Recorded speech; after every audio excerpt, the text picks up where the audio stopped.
Hello everyone, it's lunchtime. So, ang food ko is 2 egg, 1 fish fried, and pansit. So, let's eat. Hindi muna ako ngayon ng pipino kasi less gastos, para less gastos muna. So, bukas na lang yung pipino ko. Meron pa akong egg para mamayang gabi. So, on plan talaga. Pag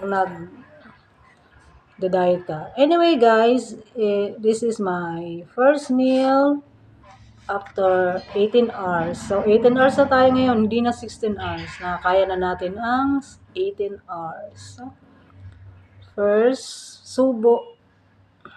Thank you Lord for this food.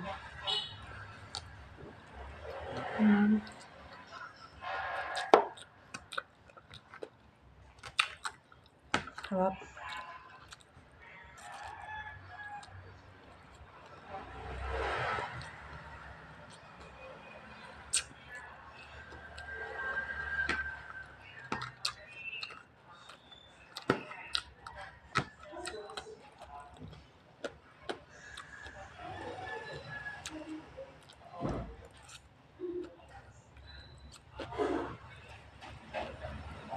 Bye.